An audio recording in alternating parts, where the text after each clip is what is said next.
It's a noise you'd listen to all day long.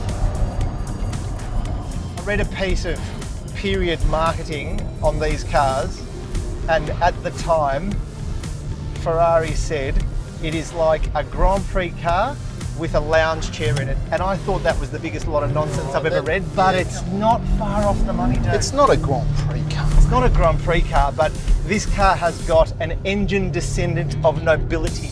I reckon the Countach is more race car than this car because... Nonsense! Whatever, mate. We took this around a track compared to the Countach. I reckon the Countach could be quicker. Oh.